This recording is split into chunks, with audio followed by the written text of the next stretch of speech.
everyone, it's Alex here, and welcome back to the TDBR podcast. On today's episode, Austin and I are talking about an iconic album by an iconic band. It's 1969's Abbey Road by the Beatles, which was sadly the group's last time recording together. We also discuss various other topics, such as the recent breakup of Daft Punk, and how difficult it is to stay relevant as an artist for a long period of time. If you like what you hear, don't forget to subscribe to the podcast, and if possible, share with your friends. With that being said, we hope you enjoy the show.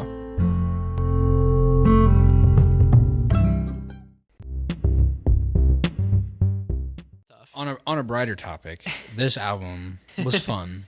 We're doing Abbey Road by the Beatles, from your suggestion on the last podcast. Yes, we are. You were really excited when we went into the Interstellar episode. Mm-hmm.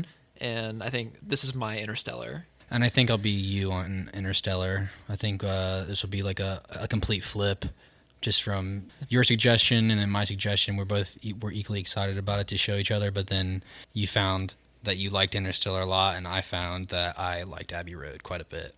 I'll play devil's advocate a little bit on this one. No, that's fine. But I invite you to do that. But my history and my knowledge of the Beatles is very limited. I remember when I was in the 8th grade, maybe not even 8th grade, but maybe middle school or maybe even like 5th grade maybe. We had a music teacher. I remember very vividly he played us the Yellow Submarine film, and because we were learning about the Beatles in music class, and it was really cool. We didn't play instruments or anything. It wasn't like that, and but we sung and stuff. Do you know how jealous I am? You guys got a Beatles crash course in public school? Dude, my music teacher was beloved. He retired when we went to high school. He retired. I had him all throughout elementary school, and then he actually moved up to the middle school with us, and then when we went to high school he retired. But he was very knowledgeable, and only looking back now do I appreciate it. I'm like you were teaching little kids about the greatest band of all time. It was really cool. And I wish I had the consciousness and the ability to reflect upon music that I do now when I was that age, because it probably would have wrecked me. But when I was a kid, I'm don't give a second thought to it. I'm just in class. Yeah, you didn't give a shit about Yellow Submarine at the time. No, even though we did think it was all really weird, which I think is a general consensus on that era. Yeah, I got to know them like that, and then I only know a handful of songs on different records, and that was basically my crash course that I got all throughout life until now. So when you were growing up, your parents weren't exposing you to the Beatles and all that? I think I've talked about this before, but my parents my mom just liked Dave Matthews a lot. So it was Dave Matthews, Pearl Jam, whatever was on 96 Rock. And my dad, he liked all different kinds of stuff. He's actually the person that introduced me to My Chemical Romance, which is so odd. I don't know if I've mentioned that before, but that's funny. I introduced my dad to My Chemical Romance. See, complete opposite. Because 3 Cheers for Sweet Revenge, when I'm Not Okay was that breakout single that kind of put them more on the radar. He bought the CD and he played it in his truck. It was a '98 Chevy Silverado, and that was my truck that I got when I turned 16. That CD was still in that truck, and I throw it in and shit. And he bought me Black Parade, but their music has never converged at the Beatles for me. Neither of them have liked the Beatles or I've ever mentioned it, but I've never really asked them either, but it's never been shown to me. When I was growing up, the Beatles were the first band that I liked. I had an uncle that is obsessed with the Beatles. Really? He owns... Is this your mom's brother? Yeah, it's okay. My mom's brother, and my mom is a big fan of the Beatles too. My dad never really expressed any affinity for them or anything, but yeah, one of the first CDs I ever owned when I was younger was a greatest hits compilation of all of their number one hits. Mm-hmm. I think it's just called One. Isn't it it came out 2000? I think so. Yeah. It's got a red cover with a yellow one. Yeah. Is that it? Okay. Exactly. Yeah. So I was wondering what that record was when I was looking through their discography, because I was since I knew that this album was the last recorded, I was how did this come out at such a later date and it wasn't a remaster or a deluxe or something? Yeah, it's just a compilation. Okay, all right. Because it doesn't say explicitly greatest hits on it or anything, so that's why I was confused. It'd be hard to make a I can't think of the word. Like list? Yeah, like a compilation. Like a compilation of all the Beatles' greatest hits. It'd be like a 4-disc set or something. Probably. Okay, yeah, because like, that CD was only like their number one singles, like that reached the top of the charts. Oh, okay, or whatever. That makes sense. And they have plenty of others that did not do that. Multiple there's plenty of artists that like have like multiple greatest hits albums. So yeah, I could imagine with the plethora of like music in their discography, it would be difficult to nail down like a single greatest hits record. Like you said, it would probably be like 4. I grew up with the assumption that when I was in public school, I assumed that everybody else also grew up on the Beatles. Mm-hmm. And then I would talk to like other 9-year-olds on the playground, and they'd be like, "What? Who is that?" Ain't no Kenny Chesney or Blake Shelton, is it? Yeah, it's no Papa Roach. Oh, Jesus Christ. We were talking about this earlier, but I was like a country boy. Like if it's removed from like Dave Matthews Pearl Jam and 96 Rock, it was like we threw on the standard country radio, which is like probably my preference when it comes to country music anyway. So like early 2000s stuff. Yeah. But there are people who be like, that ain't the real country music. You gotta go back to Hank. But yeah, that's all I know. I've always been a fan of the band, but it wasn't until a year or two ago that I actually like dove into their discography. I remember when you did this too. I probably knew like 50 to 60 songs by them growing up, but I didn't know like what songs fell on what record or anything like that. Okay. So it was like a whole new discovery like experience for me to like find out like, oh, Come Together's on Abbey Road and like Eleanor Rigby's on Revolver. Like it's just like the White Album has like Blackbird, or like Strawberry Fields is on is it Magical Mystery Tour? Yeah.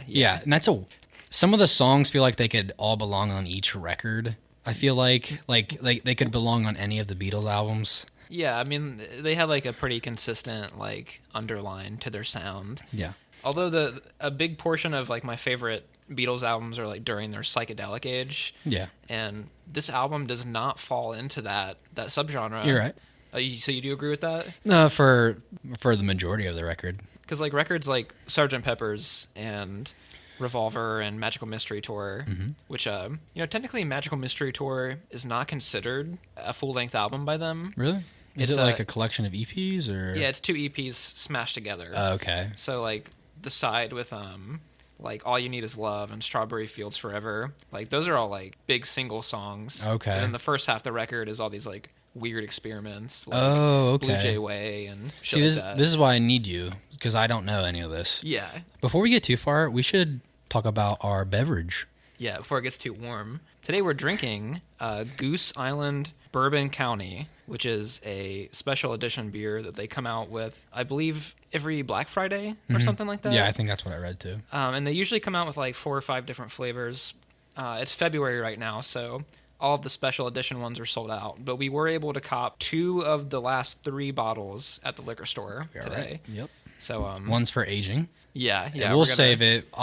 There's no way I'm gonna drink it by myself. I'll save it for some time when it's due back. Hopefully we like it enough today to like where we'll want to crack it open again. Yeah, we haven't tried it yet. I wanna. It smells so. I mean, it's pretty expensive. It was like $13-14 for like a single bottle. Maybe it's like 2 pints. Maybe I don't know if it's 2 drinks, but it's a 13 or 14%. But it's a stout and it's barrel aged in a bourbon barrel, I believe. You want to try it? Yeah, let's do it. It smells great. That's so good. Oh, you like that? Do you like it? I think. I don't know. It's like maple syrup. Yeah, it's so smooth too. It's like maple and vanilla. It's a lot smoother than I thought it was going to be. Yeah, I thought, because when I think of stout, it's not carbonated. Not really, No. Wow, that's incredible. I mean, like the back end kind of gives me a little bit of a coffee flavor. But yeah, this is the most I've ever spent on like a single bottle of beer. I know, yeah. We always like, we're always like, man, we should try one of them. You're like, oh, do we want to spend $13 on a bottle? But I get it. I understand. I don't know. They're supposed to taste even better once they age a little bit. So it's extremely smooth. Man, this is good. This was a good choice because I feel it's not delicate, but like delectable. Something like that. Is that the word? It's exquisite. All right, it's good. So we should probably apologize if we sound a little more boozed up than it's usual. Strong. This is a 15% beer. Yeah, but we didn't pour too big of glasses. Once we get through, we'll see where we're at. I'm sure I'll pour more. We got Miller High Life on standby if need be. Yeah. So Let's hop into the album, dude. I want to talk about it. Do you want to talk about like any of the contextual stuff around the record? Educate me.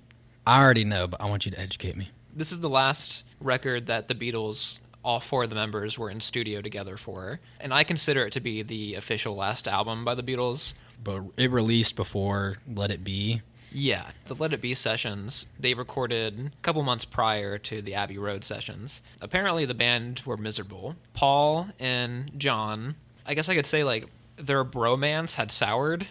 Damn. Yeah.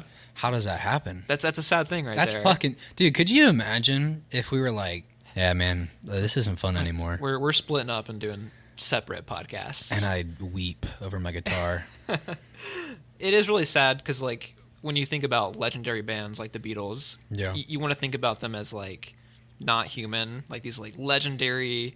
Gods of recording, yeah. Yeah, but, like, at the end of the day, they're humans. 9 years of being in a band and touring and recording had left them all exhausted. Dude, they pumped out more iconic music than any other band in the history ever. Yeah. To this day and before. So it's weird because like you can see there's bands that still still make music, like Weezer, for example.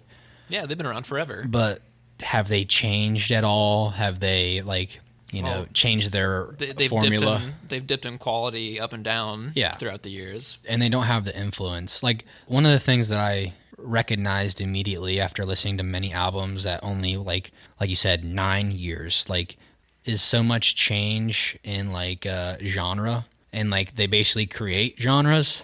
I agree. Which is odd. Like it's so weird, and I can like even listening to this album I can like hear what is it? It's 69. So like I can hear the groundwork for later genres, and it's really interesting to like have knowledge that I do now about like music, and then like hear like its origin in a way. Yeah, it's very odd, but it's like it's so cool.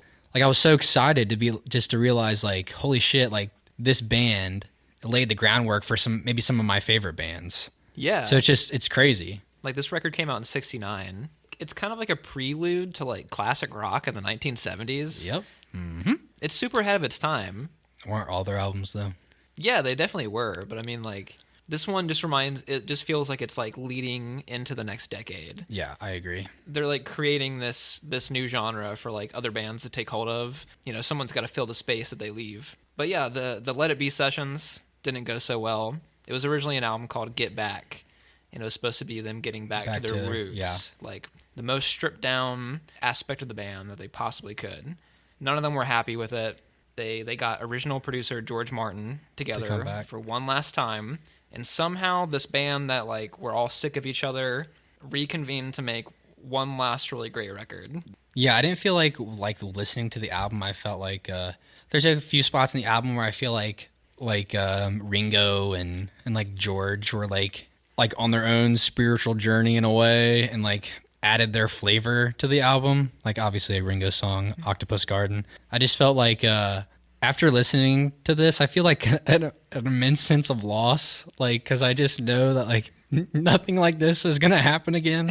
So it's like fucking weird. Like I'm like damn, I was born in the wrong time, or maybe the right time because it's still there. Yeah, at least we can like go back and listen to it. I just like knowing that like starting on their like technical last record, I'm like I feel so empty. Like damn, like I have nothing to look forward to. I completely see where you're coming from. Yeah. But it makes me happy they ended on a good note. A lot of groups like you said, like groups like Weezer, which is a random example, but they've been around for 30 years or whatever. It's Neil Young that said it's better to burn out than to fade away.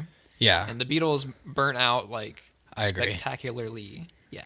When I think of a band like My Chemical Romance, for example, like their last record, Danger Days, felt like really confused, like for like their previous two albums, like being Black Parade and 3 Cheers for Sweet Revenge, and like that was shit I grew up on. I loved. That was like one of the first bands I loved, and of course, because I'm a fucking teenager and I'm like rebel.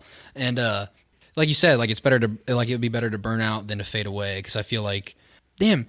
You know what? Here's another example. Like Daft Punk, they just broke up like between our recordings of these last two podcasts. Like we were expecting new music, and we had talked about that. like we were expecting like new music from them soon, and then they just like suddenly were like had announced that like it's over. Like a part of me like wants them to like release an album like prior or like, or excuse me, like after after they've broken up, like music that they maybe had finalized or like gotten close to finishing, but like we haven't got any news after. I feel like that's just it. Yeah, for some reason. and it's like I think the internet like kind of showed that like damn, like we're really sad, but like thank you for leaving good music behind. Dude, I'm so upset because I went all the way until 2020 or like 2021 without being a fan of Daft Punk, and you recommended Discovery, Yeah. and I really loved it. And then like 2 months later, they announced their breakup. I know. So like, Now you're in my shoes, and so this is how it feels, Getter. yeah. It sucks to see an era come to an end. Dude, I played Random Access Memories like for weeks after that podcast because I was like, damn, like it like that doing that podcast like reignited that like love for that band, and I'm just like that duo, and I'm just like, damn, like it sucks because like we both were like, damn, I can't wait to see what they're gonna release next, and then it's just like drop the ball. But their like epilogue video was fucking cool as shit. I thought like at least they went all out on that. It was. I mean, it was like super cinematic. Yeah, it was awesome. Let's talk about the record because we're already like 20 minutes in and we haven't even talked about a song yet. Okay. Yeah. So the first song is Come Together. Let me preface this. I don't not like this song. Okay. But it's my least favorite song on the record. Like least favorite overall? Like it's up there because like I agree with you. thank God. I don't want to feel like an asshole here. There are elements of the song that are really great. No, but I don't know. Like make your case. What is it about the song that you don't like? I won't Maybe it's because interject I've heard it before. You're already familiar. I know the song, but I feel like it maybe doesn't belong in a way. I don't know. I don't want to like harp on it too much because it is a good song. No, harp away. But harp it's just not one of my favorites. I actually like didn't write anything underneath my like through my notes when I like listened to it like for actual like fucking. We're both having trouble finding words today. I don't know what it is. It's because you picked a strong ass beer. But this is just the nature of this podcast is finding words. Yeah, not my favorite, but it's a good song. It's like just really I don't know. It's not down tempo, but it's hard to describe what element of this song that I love and not hate if I don't like it already. I'll give you my 2 cents if you don't mind. I think the best parts of the song are obviously the intro, the creative use of the tom-tom drums and like the cymbals that Ringo does. Because like the way it's recorded, if you listen to it in headphones, like it pans from like the left to right side. Like when like Ringo's going across the drum set. I was gonna say when I listened to this album like in headphones, like outside of the car, it's like an experience. Yeah. Just because the and I don't know if that's from like the most recent remaster, like the mix of it, but I would imagine that was there originally. Yeah, the production on this record is actually way better than even like the White Album, which came out right before this. Yeah. Like I think they were like new technology had become available to them. But Like the synthesizer? Yeah, the Moog synthesizer, which appears all over this record. The bass and drum intro is really great, and I think the jam that they do at the end with like the keyboards and the guitar solos, those are all really nice. I think you might agree with me. The verses of the song are kind of dull. Yeah. I feel like it's up there with like a de facto single, like really jam bandy. Like it just reminds me of like Let It Be, or like even though Let It Be is like actually a really excellent song. It's an excellent song. I'm just saying there isn't an element of this song that like makes it great, even though there's plenty of songs on the record that don't have many complex lyrics or anything that like create like such an experience. Just this song in general is like kind of dull. It's definitely in the verses and the chorus on this track where like the simplicity kind of works against it. Even though it shines on like other songs in the record. Yeah, exactly. The chorus of this song is really good, but like instrumentally, like it's only backed by these kind of like really brittle power chords that don't add a whole lot of power to it.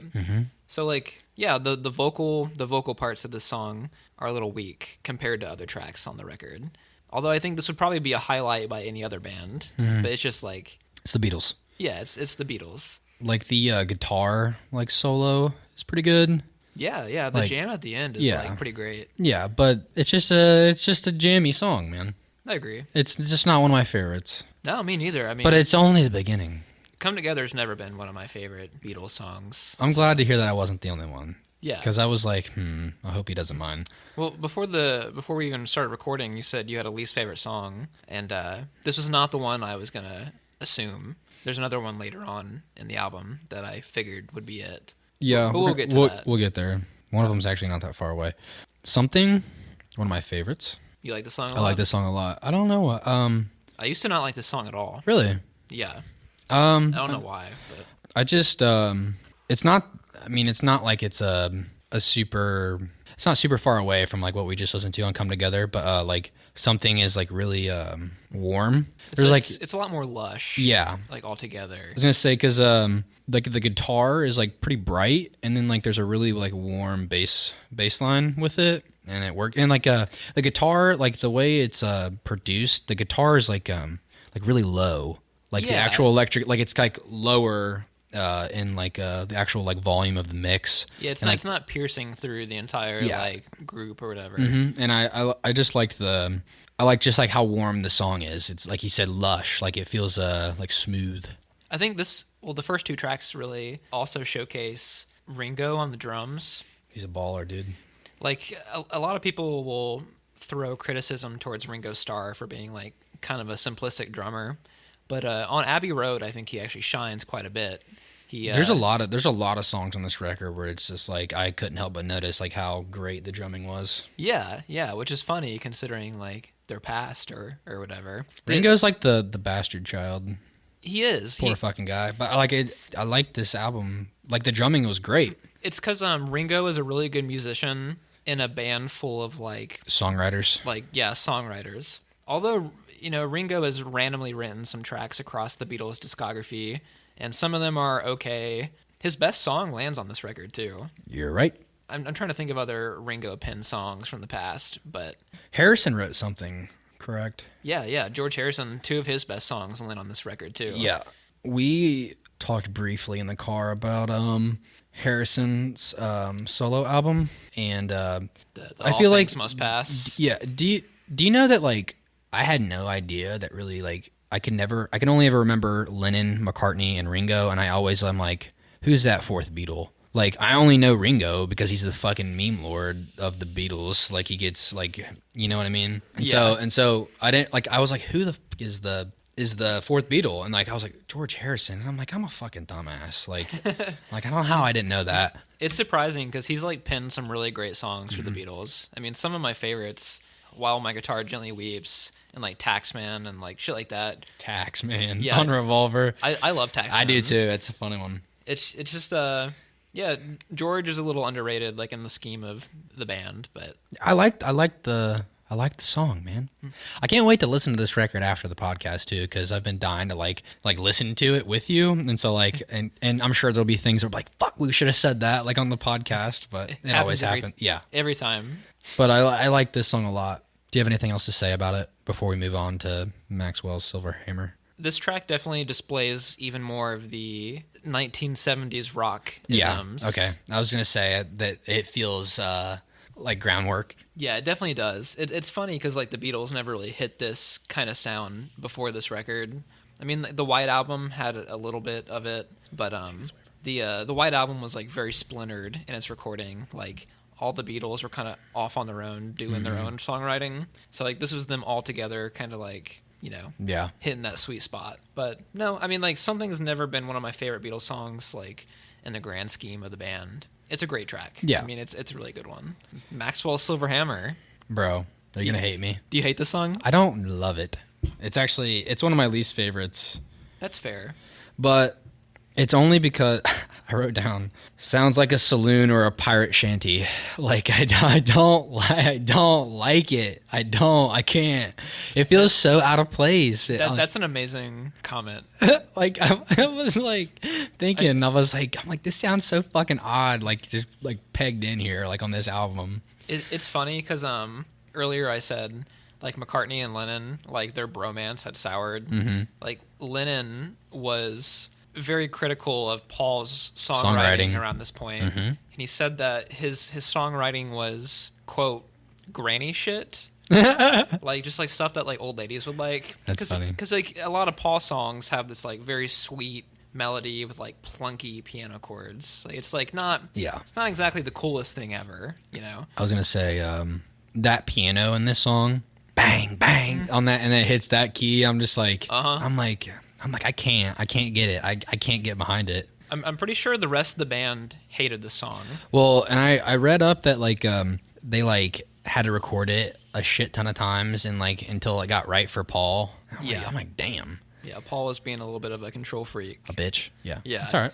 I like this song. It's not one of my favorites, and I completely understand why somebody would not like it. I also saw like there's like a minute and 20 into the song. It's like it says like writing 50 times. It like seems like he's about to chuckle like while recording. Does he? It just like we'd have to listen to it again. I'll show you later. But like there's that specific spot. It just sounds like they're trying not to burst into laughter over like the story of this song. It's entirely possible. Yeah, it's funny. It's like it's a funny song though, because like it's like super morbid, but over like a really like happy. I think that's why I like it. Yeah, the contrast between like happy melody, very dour lyrics about women being murdered with a hammer. I mean, it's like lyrically the most heavy thing we've seen so far, but it's the happiest song we've also heard. This is probably Charles Manson's favorite song. Yeah, exactly. Well, Charles Manson was influenced by like the whole Helter Skelter thing from like the White Album. So 1, 2, 3, 4, 5, 6, 7. All good children go to heaven. There's a correlation there. Yeah. I don't know. I think this song, like the piano during the post-chorus is really nice. Like, well, he like starts doing these like runs on the piano, like an arpeggio, and like the Moog synthesizer kind of comes in alongside it. I was gonna say like the only reason I don't like the song is just because I don't like it, but the song is really unique and like is different and like really experimental, like at least from what I've heard. There are other McCartney songs that I think are more guilty of the granny shit. Yeah. Like, have you ever heard the song Obla Di, Obla Da? Mm-mm. God. Am I lucky? It's so fucking annoying. Okay. It's on the White Album. We'll listen to it later. It's one of the most hated Beatles songs, I think. Well, that's good. That sounds good. Piss break. So, yeah, Maxwell's isn't my favorite, but it's like unique, and I appreciate that about it. If we want to keep going track by track, like "Oh Darling's," it's one of your favorites. It's not one of my favorites, but I like the song a lot. Like, it's not a bad song. Like, it's a song that I enjoy. This is a favorite of mine. I feel like my grandparents danced this fucking song. Like, I can see this at like a dance that they like would have attended or something. Yeah, it's a good song. It's like a lovey song. This one's interesting because it's like a doo-wop spin on rock and roll. I mean, there's no other Beatles song that really sounds like this. Yeah, just feels like I don't know how to gesture it, but like it's like the rhythm of the song. Like it's just like the way the guitar comes in with that little upstroke. Like it only hits like that dun like every couple beats. Yep. Really adds to the rhythm of it. Like, oh darling. It's very 50s diner sounding. Exactly. It gives me an oldies vibe. Even older than the Beatles' old music. Exactly. That's what I was like trying to get at. They're I don't know exactly what artist in particular they're like pulling from when they do this, but it's like really soul kind of heavy. Yeah, it really is. I have to praise Paul's vocals on this one. Yeah, excellent. He's usually known for like kind of playing the sweeter side of the Beatles. I mean, he's like the ballad guy, kind of. And John was always the experimental, like rough, sounding guy. I was gonna say he's really raspy on this track. Yeah, Paul. He just sounds like he's been. I think he did this on purpose yes, too. And I read that too. But yeah, it sounds like he's been singing at clubs all week, like performing the song. And his voice is very tired. It's kind of like a Twist and Shout. You know that song? Yep. It's I think Lennon sings that one. It's from their early discography. Yeah, it just sounds like, they've stretched their voice out to the maximum capacity and like you start getting those breaks on the top. Yeah. Yeah, I like this song a lot for that reason because it reminds me almost like maybe like Little Richie or something. Like something like that, like just something really soulful, kind of not ballroomy, but like I don't know. It just reminds me of like Back to the Future, high school dance type sound. I don't know. That's like just the imagery that I get from the song in general. I don't know if I consider it one of my favorite Beatles songs of like all time or anything, but I think it's unique just because like they never really pulled from doo-wop that often. Yeah. At least like this late into their career. I don't know. This one is like actually pretty simple. It's only a 3.5-minute track, and it doesn't take many musical detours or anything. I mean, it's pretty straight up. I think the execution of the style is done really well. This album is all over the place now that I'm like really sitting here thinking about it. It is, yeah. I've always described it as like the first 10 tracks maybe are like a greatest hits album, and then the last half is just like a big progressive song structure. Yep, I agree. That's why I like it so much. It's just super unique. It's so difficult, like not hearing anything previous from them, and then like getting like this great triumphant ending. So now anytime I go back through an album, I'm like, fuck, this is not Abbey Road. I just like how the album feels so like climactic in a way. That's one of the reasons why I think the album made me so sad. After I've listened to it plenty of times and like have really had time to like simmer in it. I think just knowing that this was like their last hurrah, I feel like there like is a tone like being set all throughout the whole album of like this is it, and I'm like, damn, like it just gives me a little melancholy as well. It's a huge bummer. It makes me wonder, like, if history had played out differently, like if John Lennon wasn't murdered in the 80s, yeah, and like if George Harrison, I can't remember how he died. I think it was like cancer or something like that. If those things hadn't happened, would the Beatles have come back and like reunited and made another record or anything like that? A lot of what ifs. We could take a little side note. I've heard the song "Beautiful Boy" by John Lennon before. I like that song a lot. Like I have it like in my liked songs. I'll play it from time to time. I can't think of how that sounds off the top of my head. Beautiful. Like I'm sure it's about like his son or something. Yeah, it right? is. I remember it's in the movie Mr. Holland's Opus.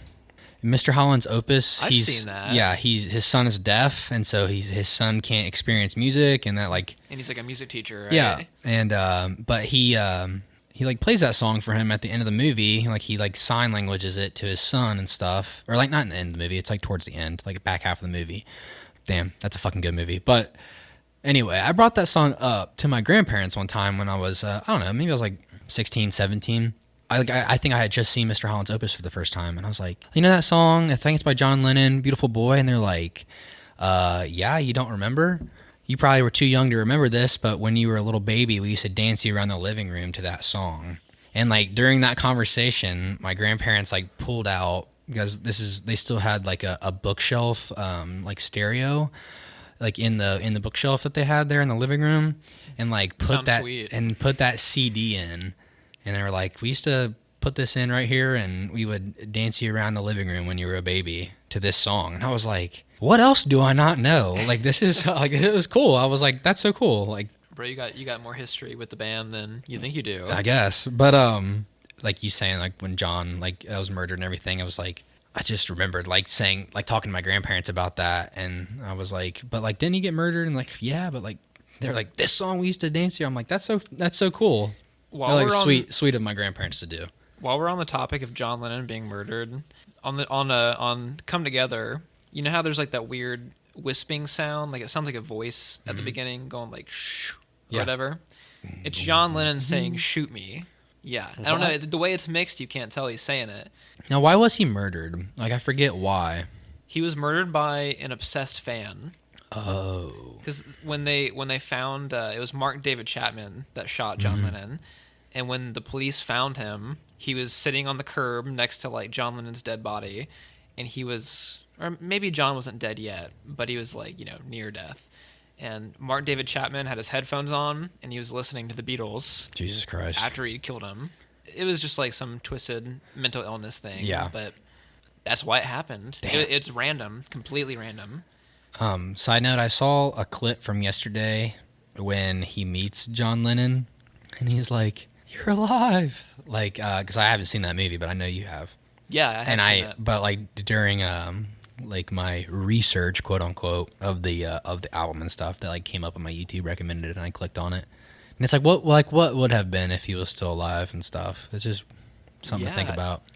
Because the remaining Beatles still come out with music like to this day. Paul McCartney had a record come out just a couple months ago. Actually, I haven't listened to it yet, but it got good reviews, so maybe I should listen to it. Speaking of Paul, he's the only one without a shoes on. What does that mean, Getter? Okay, are we gonna play into Paul is dead? Yeah, I don't understand why that was a big deal. What, the conspiracy theory? Yeah, probably because it was like pre-internet and people thought they were smart for figuring it out on their own. I watched because it's an iconic cover. Like, I know exactly what it is, and I've never even listened to the record before up until now. Yeah, everybody knows the Abbey Road album exactly. cover. And I watched a thing on YouTube. It was like the filming of like that iconic photo. Like they were all like lined up right behind each other before they walked out and stuff, and they were like sitting outside the studio and like smoking cigarettes and stuff. It was like just so cool. It's funny that this ended up being like their most famous album cover, because it seems like the one that the least effort went into. Because like the crosswalk is right outside the recording studio, so they were probably like, let's just do that. Grab a camera, we'll walk across the street. I mean, exactly. Their other album covers are a lot more elaborate than this, but like we were just talking before we recorded, like Revolver, like it's super, like it kind of ties into like the psychedelic experimental. And like it's very LSD-ish. Yeah, and it's like it looks like a scratch board. Like, it's really cool. We're on Octopus's Garden if we want to keep going track by track. We can do track by track because I want to go to the song afterwards. Okay. Just for right now, we can go off topic. It doesn't matter. But like Octopus's Garden, we were talking about Ringo, and he doesn't have many songs. This is a Ringo song. It's Ringo's time, ladies and gentlemen.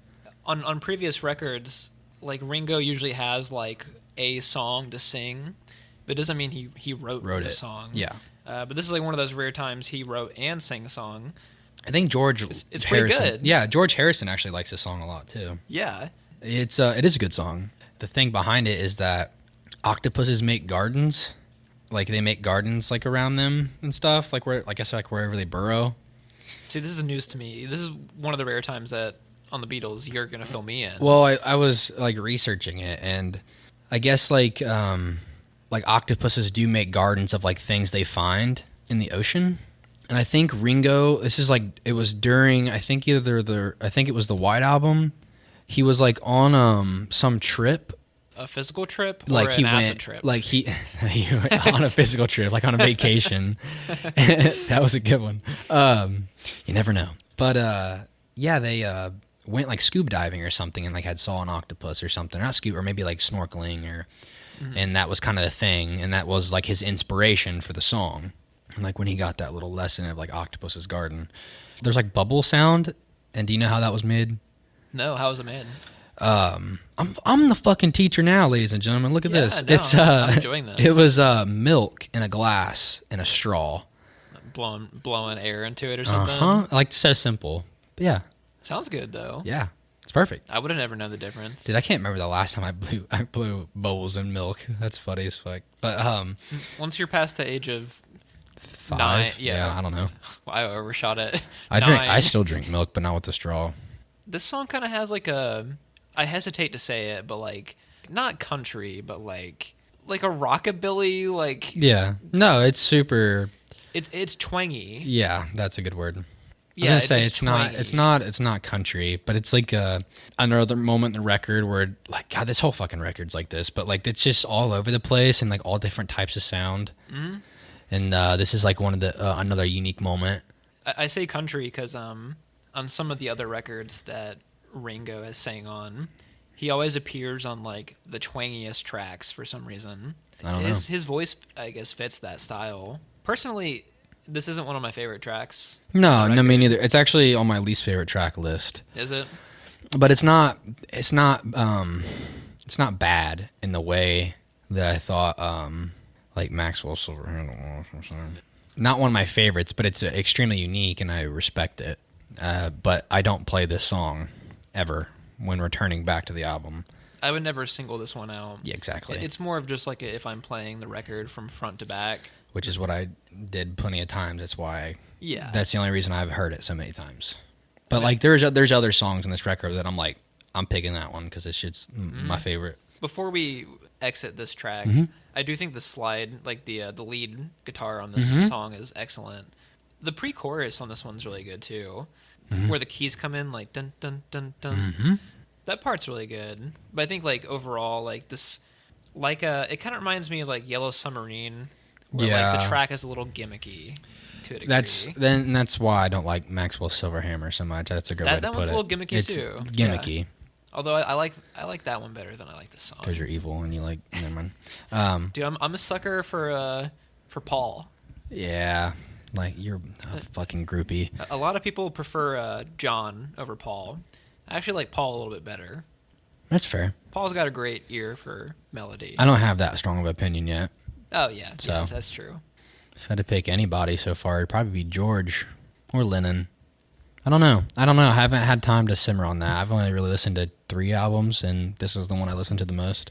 It takes a while to like start developing opinion, like noticing the differences between their songwriting. Even 2 years ago, I couldn't tell you who wrote what song because all of the songs that are written by Paul or John are credited together. Yeah, like they're credited as Lennon, McCartney. But now I can hear a song by them and go, I bet that was John. Yeah. Or I bet that was Paul.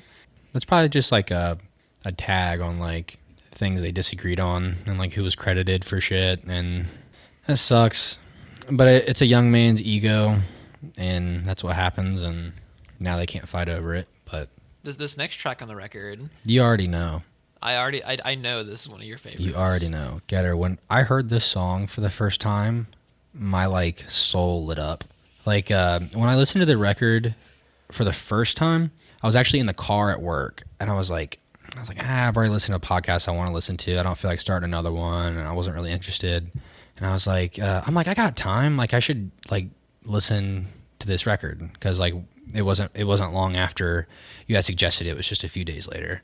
Like, I got about this far in, and then this song came on, and I was like, damn. I was like, fuck. They're like, this is some good shit right here. I'm like, damn. I was down immediately. Did you think the Beatles were capable of making a song like this?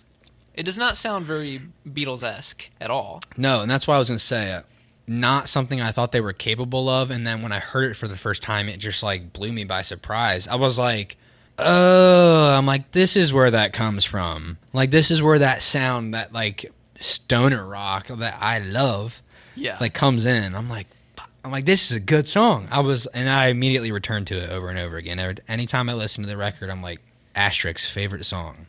Dude, definitely. I mean, like, I'm not going to disagree with you at all. This is one of my favorite tracks as well. I also figured you would like this song a lot. Does it seem like it's like up my alley, kind of? It seems like the song was made for you. But the song itself is like, it's literally like John Lennon in like a man's desire for a woman / I'm horny / the song's all about Yoko. Yeah. I know I went on a tangent about Paul and John just a second ago, but I mean, this is a John song, obviously. I don't know if Paul... It's one of the Beatles' best tracks of all time. Easily. I can't see Paul McCartney writing the song ever.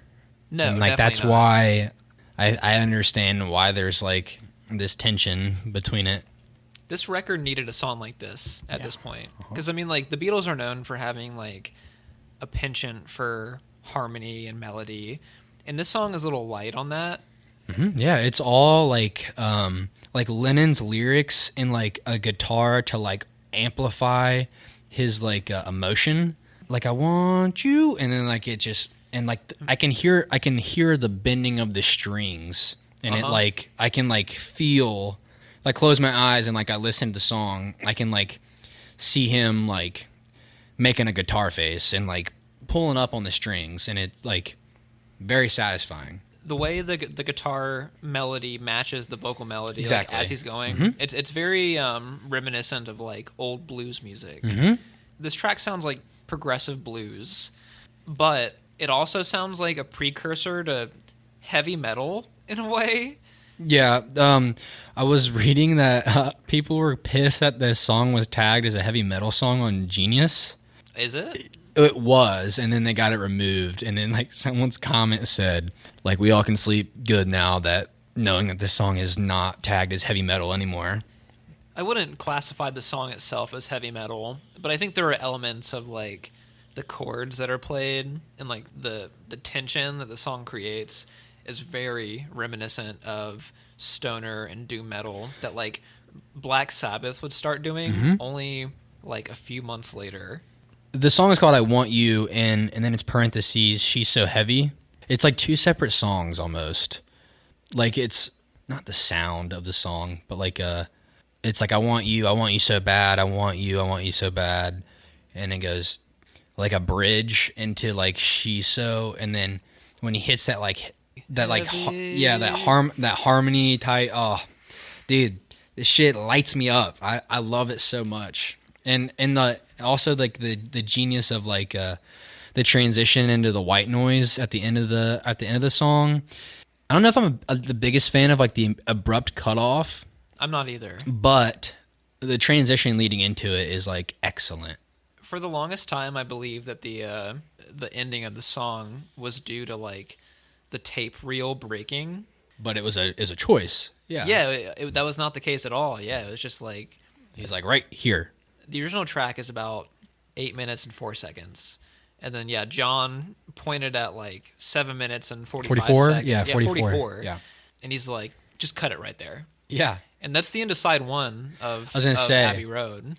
I guess it is a good song to end on because obviously we listen to it digitally. And so like there isn't like a break and I don't have to like go turn the vinyl over and all that. But thinking of it like in that aspect, it's like, oh, this is a good spot to end on. And if you do think of like that abrupt cut, it probably works for like the time it was made because then it's like, oh, it's over.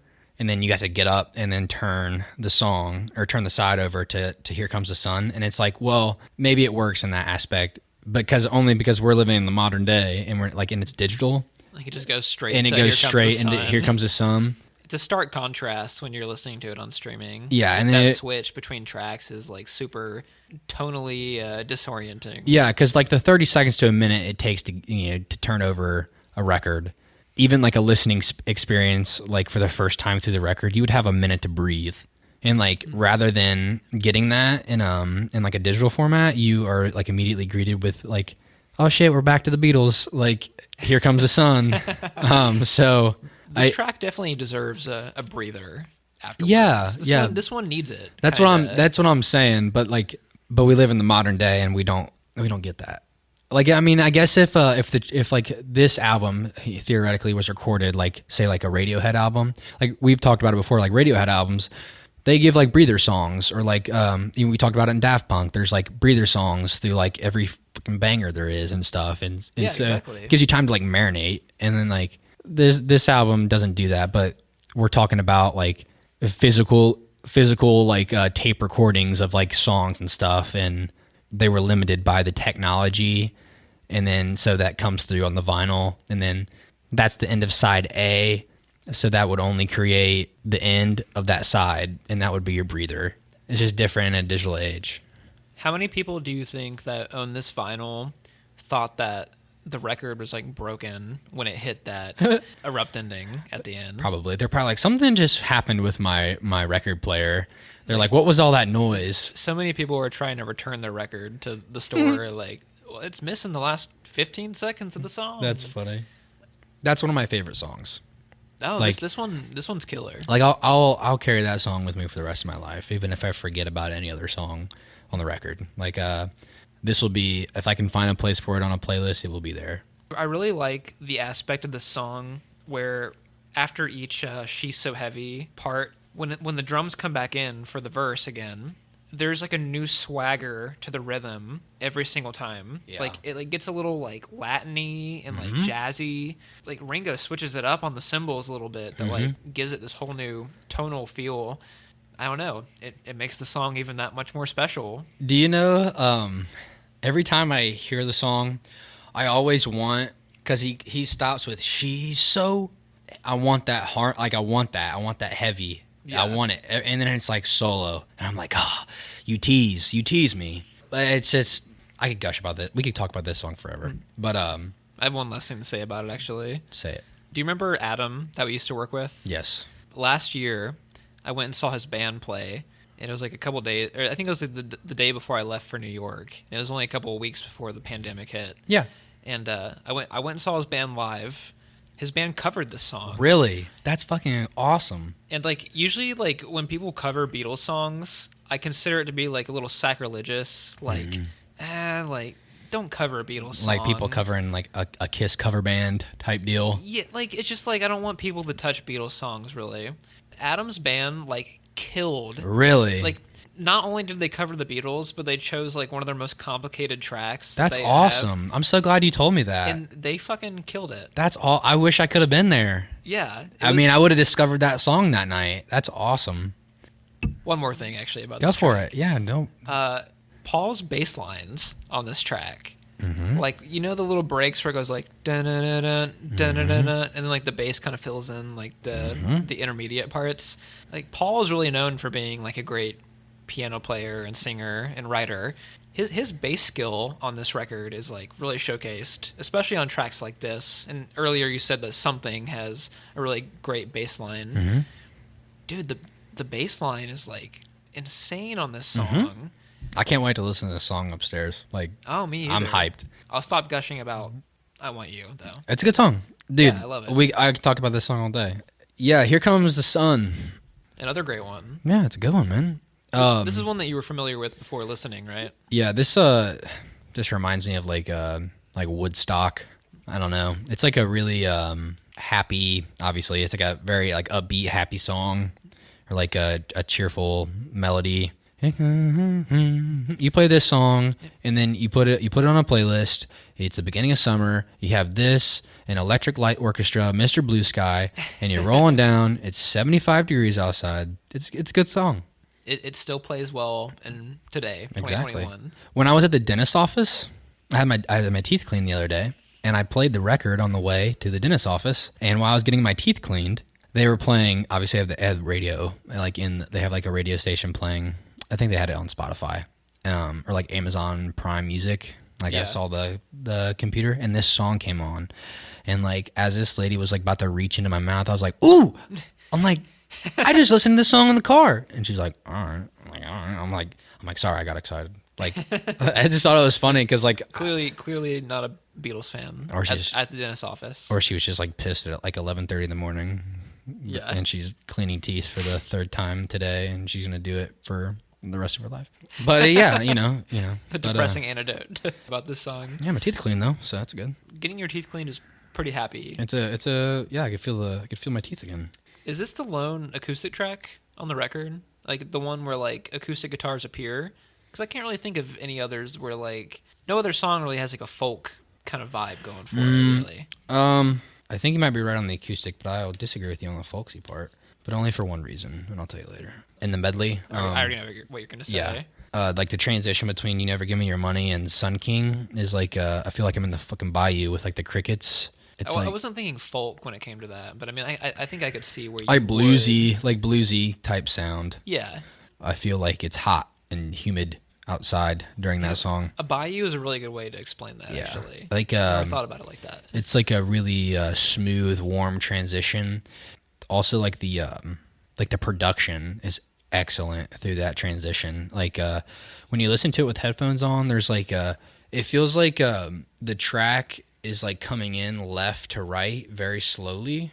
Like as like You Never Give Me Your Money like it fades out and like into Sun King, it like slowly starts taking over with like a almost like a bell. Reminds me of like kind of like a train bell type sound, and then there's like it moves into the crickets, and that like moves slowly over from like the left ear to the right very very smoothly, and then it's like and you're like greeted with the crickets and like the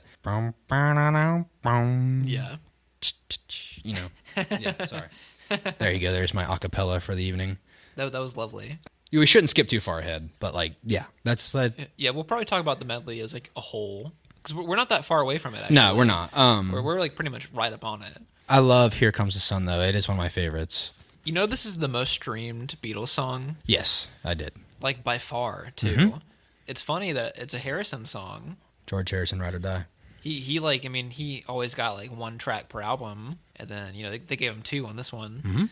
One of the most recognizable Beatles songs of all time. And that Probably plays into the fact that I heard it at the dentist's office. This one has like a super modern sound to it, even like now. You won't really hear songs like I Want to Hold Your Hand or like 8 Days a Week on the radio anymore. Mr. Postman. I love that song. Don't even diss. What record did the Beatles cover that on a record? I can't remember. Yeah, I don't know if it was their, I think maybe like their second or third. I'm not sure. It's not on With the Beatles, is it? It might be. I think it is. Because I'm least familiar with records like With the Beatles and Beatles for Sale. So yeah. I actually can't recall. But yeah, this one is, it's just so prominent in mainstream culture even nowadays. Exactly. I mean, this record turned 50 2 years ago, I think. Yep. So yeah, the Moog synthesizer makes a pretty grand appearance on this one. It actually reminds me of older Beatles songs because like there's such a reliance on like the harmonies between all the members on this one. Yeah, like, they really play up to their strengths. The only thing that's like missing on Abbey Road is like there's not enough Beatles harmonies, and this song kind of makes up for that in a way. I don't know if vocals back up on "I Want You." I don't think that one seems just very John on his own. Yeah, but like because though there's some harmony there, which this is one of your favorites too, isn't it? Yeah, you already know. Is it one of your favorites, Getter? Yeah, it is actually. Obviously, it's a theme since it surrounds our daily life at work. We are never allowed to like really talk about shit. You know, we have a hard time not saying stuff. But I could not. I was like telling our friend Ryan. I was like, he's got me listening to the Beatles, man. I feel like a new man. Like, and it was I was this song and I Want You that were like pepping me up. And because it's like really simple and like as far as like lyrics go, and it's composition as a whole, really. Yeah, and it's so beautiful. This is one of the most complicated ones, personally, for them when they recorded it. Funny contrast right there, you know? I feel like, this is the last song recorded by the Beatles. Was this the last one that they did? Yeah. As I was reading on it, they said that they wanted to get it, like, perfect because, like, at the time, they all had to be there singing in perfect harmony, and, they couldn't edit around it, and so they had to get it perfect. This song kind of removes, like, that almost, like, that bittersweet, like, I'm like knowing that they all like worked really hard to like record this track and it being like one of the last they recorded is like leaves me hopeful that they kind of ended on a good note. And like we know that like since it's like a climactic ending, like it's a good record for them all to like finish on. But like this song specifically, I'm like it just makes me so happy that they all like worked really really hard to like make it perfect because they recorded it. I don't know, I can't remember like what I read, but it was like many hours. They all were standing. Like even Ringo, even though he doesn't sing on the record, like he was there, like with them in the group. They were all standing when they were recording, and then like eventually they realized that it would take longer than anticipated, so they like ended up sitting down and like having to like sing while sitting, and they had to get it perfect. And it just makes me very happy to know that like they worked really hard to make sure this one song was like recorded perfectly. This is a pretty epic one to like end out on for sure. You know what song this reminds me of? Like a modern day example, Creeks by Bon Iver, like a song that like really plays up on like vocal harmonies. Although like on that track, it's Justin Vernon's like auto tuning, harmonizing with himself or whatever. No, I see it though. I'm sure he's influenced by the Beatles. Probably, yeah. I'd assume so. I mean, I'm sure. I think most modern, to like the smallest degree, most people are. I think this one's super ominous. Is it not? Yeah. Do you know this song is Moonlight Sonata backwards? Yeah. Okay. I think that like the playing of the chords backwards of like a classical song maybe might create that in a way. And then obviously the harmony and then like the lyrics itself kind of create that atmosphere. Like it goes, because the world is round, it turns me on. Like such an odd choice of lyric, but it's like it like kind of puts you in the mind frame of like how they view the world too. Because the wind is high, it blows my mind. Because the sky's blue, it makes me cry. The appreciation for like the world that we live in, and like it's a very psychedelic way to put it, though. Mm-hmm. Yeah, exactly. It's like kind of off-putting, but also like cherishing like the life that we are given, but like in kind of a in a sad way, and like almost kind of dirty. Like it feels kind of like like non-PC. But like I like the song, like obviously. Yeah. It's just a weird way to structure like your appreciation. Sometime last year when I was like kind of trying to nudge you into getting into the Beatles, this is one of the tracks I played one night after we had recorded the podcast and we were both really drunk, and I played this one and you went, "Getter, what is this? This is really nice." And I went, I had like a small personal victory. I don't even remember that. Yeah, that probably plays in the fact that I wasn't very sober. I played it and you were like, "This is a good one." Yeah. And I was proud. I don't even remember that. That's funny as shit. Now, I do have a question for you, actually. Okay. Yeah, go ahead. Is this the first official song in the medley? When does the medley begin officially? I thought the medley begins at "You Never Give Me Your Money."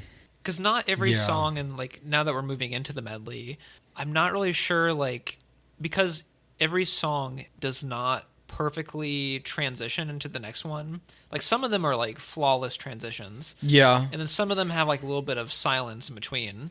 So I was never really sure. Like, I thought that maybe it starts with "You Never Give Me Your Money" because its transition into Sun King is like a perfect transition, and then so is Sun King to Mr. Mustard, and then like from then on it's like it's pretty, you're in it.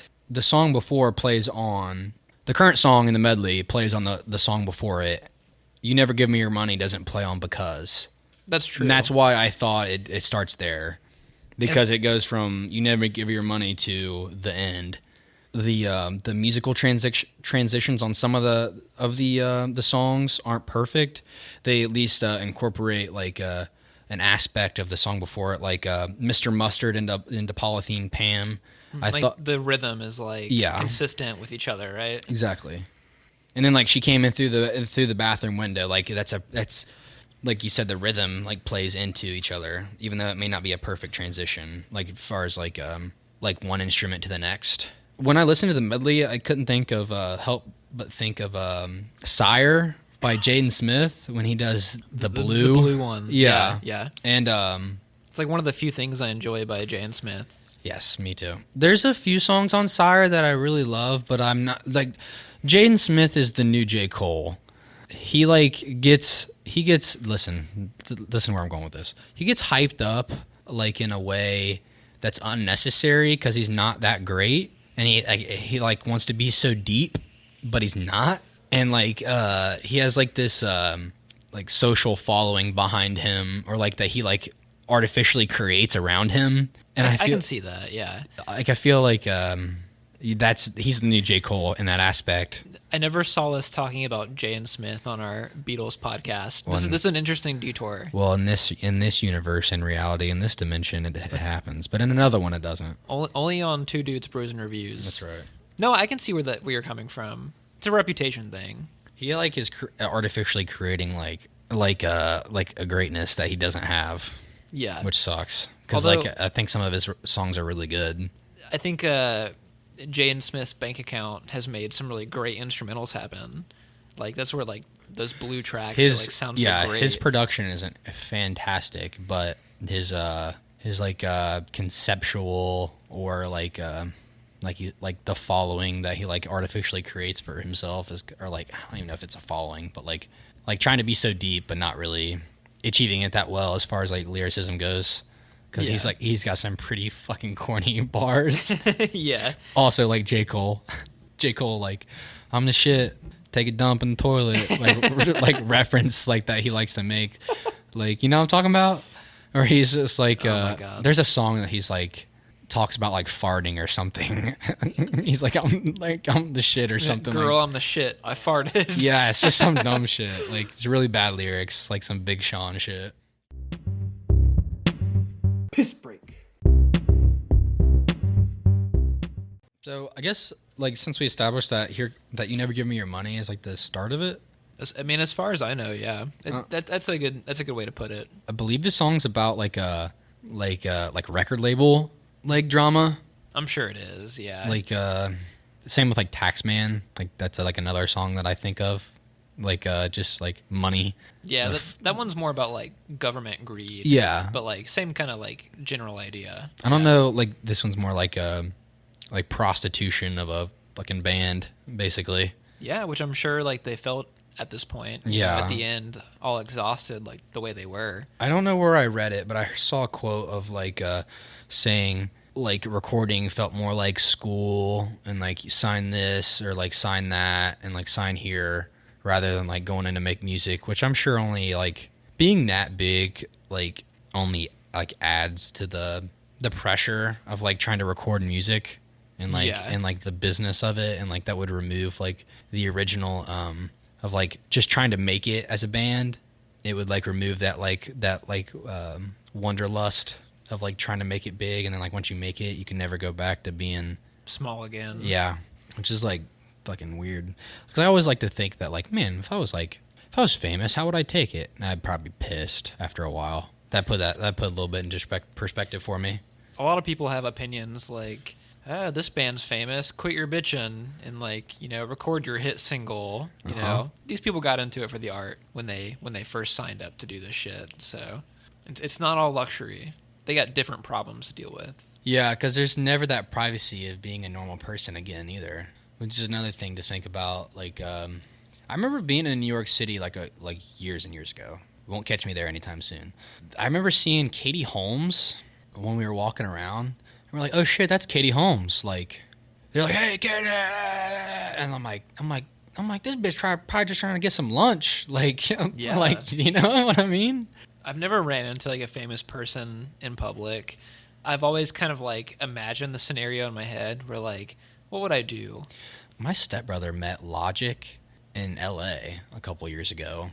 Really? Was it like on the street? He was like shopping. He's like in a like shopping, like I don't know what store it was, but he like just talked to him and like didn't get a picture with him or anything, but was just like saying that like they were just like chilling and talking, and he like didn't want to like hype him up or anything, and like be like, hey, can I get a picture? And he met Keemstar, which is like a famous YouTuber. I know Keemstar. He met him in a fucking strip club.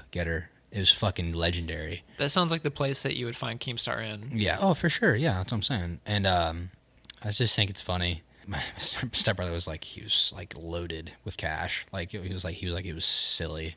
He like got to sit down and talk to him and shit for a little while and like mingle with him. I'm like, that's just so fucking weird. Like just hanging out with a famous YouTuber in a strip club, like just chilling. Like I don't know who like your heroes are specifically, but like if you ran into somebody that you admired at like a restaurant or something, like, this is gonna be cringe. Would you ask for a photo? Nah. Or? Like this is something I always thought about. God, this is gonna be cringe as fuck. But I listen to Joe Rogan, and I always like wonder if like I like ran into him somewhere. He talks about it, like saying that like he gets kind of really like he doesn't mind, but he's like he only aggravates the shit out of him like when he's with his family.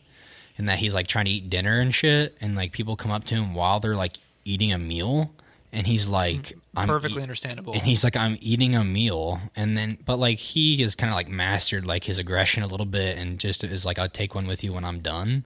If I saw him, I would just be like, damn, that's fucking Joe Rogan. He's a real person, and I just let it be. But if the opportunity arises to if like I like start a conversation with him, I'd be like polite and like just not be like, holy shit, you're famous. I would rather just be like, how are you doing? Like, what brings you wherever the fuck we're at? And yeah, I would try to be like civil about it and not like get fucking antsy. But like, that's hypothetical. Like, I don't know once you're there. Once I'm there, like, what's that going to be like? Would I freak out, or like, would I like be able to keep it together and just be like, hey, what's up? It's a really hard line to like balance, because like I haven't met like anybody ultra famous. Mm-hmm. I think the most famous person I met was like The Weeknd. I only had 5 seconds to talk to him, mm-hmm. So there was no real pressure to talk to him. But like I've talked to like people in indie bands I really like mm-hmm. Andy Hall from Manchester Orchestra and like Dallas Green from City and Colour. I've like blown it.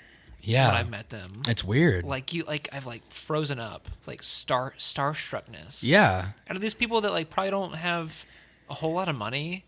Not that money is an indicator. Like I'm influenced by their artistic. Yeah, output. you admire that aspect of it. I just don't know what the most humble and not annoying way is to like approach people like that. It's weird. Like I would imagine, like if I'm famous, how would I handle people? Like I don't want to be famous. Like, But if I was, for some odd reason, like, I'm sure the longer you're famous, the harder it is to like be nice all the time. yeah. Oh, for sure. Yeah, it's like a skill you'd have to master. And it would be like you'd beat yourself up about like being mean to somebody. You're like, damn, I didn't want to be mean to that guy. Like you literally just made this person's day. Like that they saw you. Yeah. Like that like blew their mind. Like you're a real person, like in the flesh. It's weird. Yeah. It's a weird thing. Getting back to the record. Yeah, dude, we gotta get rolling. Yeah. Sun King is one of my favorite parts of the medley. This is surprising to me, actually. Really? I thought you were going to say this is one of your least favorite tracks, because it's one of my least favorite tracks. Really? Yeah. Oh, see, I have it written down. Favorite part of medley. Golden Slumbers, Carry That Weight, and then You Never Give Me Your Money to Sun King. Those are my two, or like 4 tracks, really, but like my 2 parts of the medley, like those 2 songs transitioning into each other, those are my favorites. Uh-huh. My least favorites are like Mr. Mustard and like Polythene Pam. Like, I hate them. I hate them so much. I wouldn't say I hate them. I don't hate them, but you know what I mean. They just feel like small pieces of a bigger puzzle. At least to me, they do. I feel like we talked about this at one point. I'm like, is there a woman in every Beatles album? Like Sexy Sadie or Polythene Pam or there's a couple others that are... A lot. There's a lot of women-themed songs throughout the Beatles discography. I mentioned, I'm like, are these women that they have encountered in their lives or something? Or is it just like a play on words? They might be. Eleanor Rigby, Prudence, Julia, you know, Martha. There's so many of them. Michelle. There's Who a are lot these of Beatles women? songs about women. Who are these women? What do they mean? I want to hear these women's stories about the Beatles, you know? Yeah. Like Mr. Mustard and Polythene Pam are like probably my least favorites. And then, but like she came in through the bathroom window is like a different step in the medley. Like, I love this one, I do actually. too. Yeah. It's based on a true story, too. Really? Yeah, apparently like a fan found their way through Paul McCartney's window. That's hilarious. The song doesn't play up that aspect of it, but I mean, it's an interesting tidbit about the story. But Sun King, though, I'm stuck on this actually. Yeah. Why? What about the song makes you like it so much?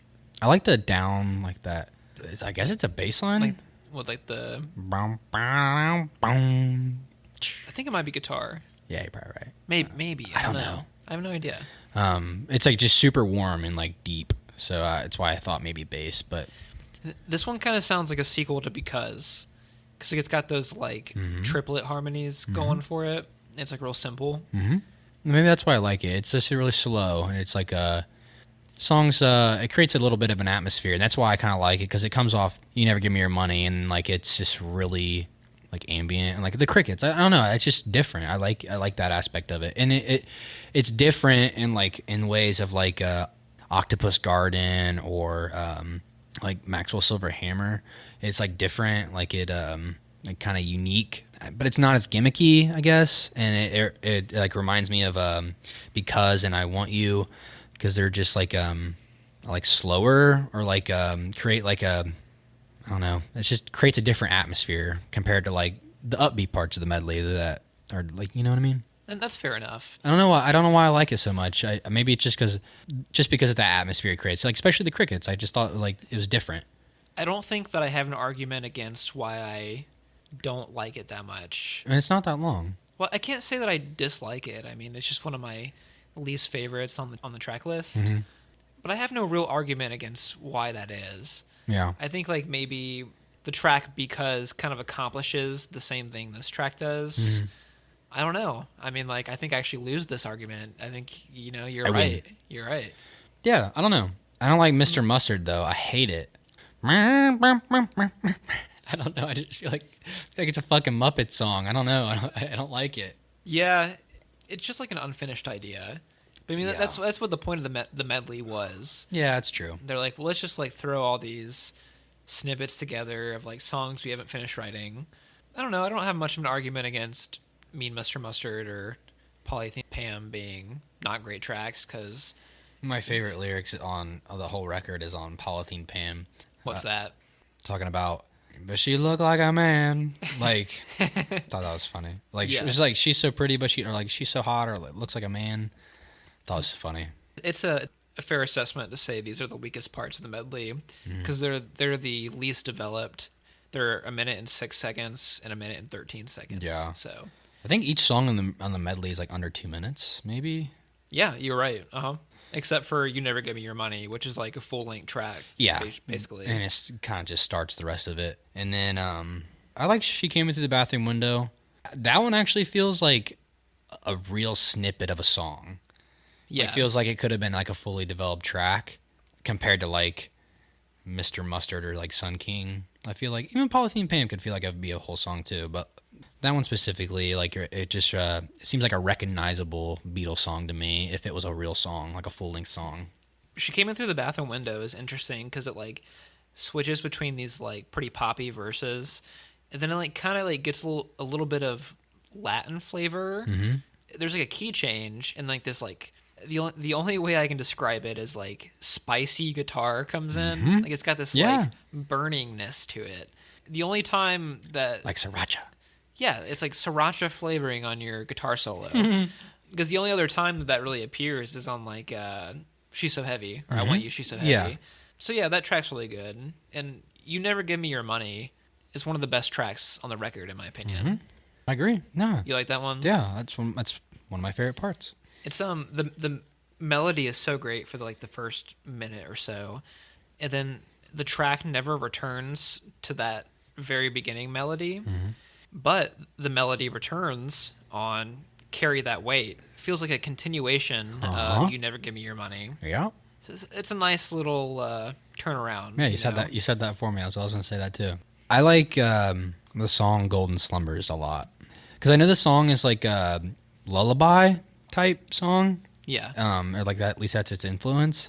I don't know. I just love the lyrics on this track. It's I don't know. It's like very sweet. It hurts me that it's only a minute and 30 seconds. Exactly. Like this feels like it should be like a 4-minute long Paul ballad. And I would like to see like instruments, like more instrumentation, like more solo in this atmosphere that the song creates. Like I agree. It's a really good part of the medley. And then like it's got like this like I forget the like exact lyrics because I don't have them pulled up in front of me, but like just talking about don't cry, like smile, and just as like kind of like starts this like triumphant like bittersweet end to the medley and like to the Beatles, and it's just like gets me in the feels, dude. These last 3 tracks really nail it. Mm-hmm. We might have our criticisms towards like Polythene Pam and like Mean Mr. Mustard, but "Golden Slumbers" to the end is excellent. Yes, sir. I mean, it's amazing. I think that guitar, I won't jump straight to the end, but like "Golden Slumbers" and "To Carry That Weight" is one of my favorite parts. "You're Gonna Carry That Weight" is like, it's so anthemic. yeah, that's a good way to put it. Pull up the lyrics for "Golden Slumbers" real quick so I can nail this while I'm... Okay. He says, "Golden slumbers fill your eyes, smiles await you when you rise. Sleep, pretty darling, do not cry, and I will sing a lullaby." And then it ends on "Sleep, pretty darling, do not cry. Once there was a way to get," just like... That melody is so great. And it's like sad, like, because it's like it can be interpreted like there's no way of going back to where we started. Yeah. And it's like, fuck, that's sad. God, why'd you recommend this record? I'm so sad. Dude, because you never heard it before. Exactly. And I think you needed to hear it. No, I feel enlightened. I feel like the Buddha. Carry That Weight.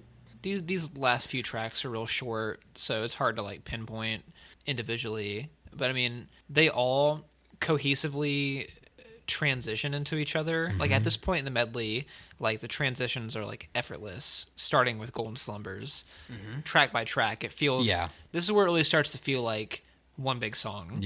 Yeah, Carry That Weight almost like just kind of creates that that like feeling of like we all gotta like carry this around with us for the rest of our lives now. And then like moving into like the end. Oh, dude, the end, bro. The end is so good. Yeah, it is. Bro, I don't want to even talk about it. This song's only like 2 minutes long, but they really squeezed like all they can out of those 2 minutes. Well, and because there's guitar solos, Do guitar solos, a drum solo with Ringo. Yeah, let's go. Ringo. I mean, it's not like the most complicated. Like in 2021 standard, it's like not that complicated. But I mean, ain't no whiplash. Exactly. But I mean, for like this band, it's never really like showcased their drumming ability and guitar. They just they go all out for this last track, and we get guitar solos traded by McCartney and Lennon back and forth. It feels like an epic conclusion to like the band. Yeah, and then like the epic conclusion of the verse of "and in the end, the love you take is equal to the love you make." This is like the perfect Beatles lyric to end on. It's fucking sad. It's such a true statement of words. Like, I couldn't help but think like when it was over, like I was just like, I feel like I wanted to love people. I was like, damn. I'm like, I feel like a better person after listening to this. Paul would probably be really happy if he heard what you just said right there. You think so? Yeah. Why is that? Because he just wants you to love. I just want to love, dude. That's what it's all about. Because all you need is love. Fuck you. All right. Do you want to, dude? I love this album. Thank you for suggesting it. We don't gotta dwell on it anymore. It was good. Thank you so much. This was a good one. Yeah, I love this record, man. It's my favorite record by the Beatles. Although it doesn't have like a whole lot of my favorite tracks by them. Mm-hmm. It's just like as a whole project. As a record, it just works really well. Yeah, I agree. I was gonna say because some of my favorite songs that I've heard, like that I've like come off of like listening to this album and then like going and listening to other records, I'm like more of my favorite songs are on other records. But then but this as an album, like out of all the albums I've listened to so far, I'm like this one feels like the most cohesive, I guess, or like the most important. I think it being the end of their career makes it so much more important feeling too. Mm-hmm. I mean, like personally, like if you were like to take a record with like just great tracks all the way through, I would take like Revolver or something. Yeah. Or like controversial but Magical Mystery Tour maybe, which is not one of their more beloved projects. But yeah, I don't know. The Beatles, they have great tracks throughout their entire discography. There's a lot of discussion about what record's the best. And some people would not say Abbey Road. Some people would say Sgt. Pepper's, Revolver, the White Album. I mean, like, they have, 3 or 4 classics that you could debate. But, I'm glad that you were given the chance to talk about this record and listen to it. And I hope you hop on the Beatles train a little bit more in the future. Dude, I told Ryan that. I was like, he was saying, like, he said, like, you're changing him, like you're slowly, like, dropping these bombs on me over time, and, like, I'm slowly turning into mini Alex. I think it's funny. If I had to give, like a loose rating, give it, like an 8 out of 10. Or, like, maybe a 7.5 out of 10. Like, okay. It's not I don't think it's a masterpiece. Controversial, Austin. Fuck you. All right, yeah. Listen. That's okay. I think 8 out of 10 is good from what I can digest at the moment, okay? That may change. That's perfectly fair. May change later on. I will never like actively disagree. Battle your rating. It's all right. You can. I'll battle you on anything, bro. What would you say? You know what I'm gonna say. Maybe a 10 out of 10. I'd give this a big fat 10 out of 10. Dude. Fat 10.1 out of 10. Big fat meaty 10. That's fair. I had a lot of fun with this one. I was really excited to talk about that one. That was fun. Do you want to know my suggestion? I anticipate it greatly. I hope you don't hate me for this one. And it's not a bad movie, but it's like a brutal movie, like really action heavy. Okay. But also, I want to feel Getter. I want to feel pain, and I want to feel the movie. Okay. Okay. So we're gonna watch.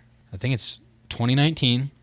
It's The King with Timothée Chalamet. This is the Netflix movie, yeah, right? It's on Netflix, so if anybody wants to watch this movie, they can. With Robert Pattinson? Uh-huh, and right? I think Joel Edgerton also is in this movie. I think that's correct. I think that's his name. He's also in this movie. This is a movie that I liked a lot when it came out, and I don't think I ever could get you to watch it. And I want you to watch it, but it's brutal, and I know for a fact that the lady is not going to want to watch this because it's like a medieval movie. It's a different one.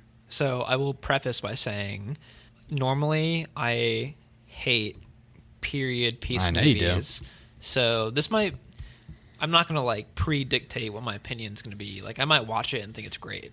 This is not Braveheart, by the way. Never seen Braveheart, so Well, I don't have that to compare it to. you don't like Mel? You Mel don't like Gibson? Mel Gibson? You don't love him? He's like a maniac, isn't He's he? fucking wild. Although, like, people love his movie Apocalypse Now. Yeah, Didn't he direct that? I believe so. Yeah, people love that movie. I love Braveheart.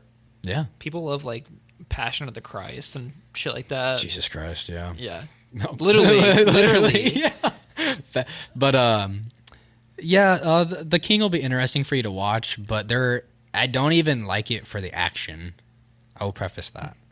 Okay. I don't even love the movie for that aspect. And I haven't seen this movie in a long time, and I haven't watched it recently, but I thought, I want to go that direction. I want to watch the movie again. And I didn't want to do an album, but I want to keep some of the movies that I want to save some movies that, are coming later down the road. But I was like, I'll change it up this time around. And me and the lady, we watched Whiplash, and, we watched a couple great movies over the last few weeks. And I'm like, I can't be giving no hints towards that shit. I think this is the most modern recommendation you've given so far, is it not? I think so.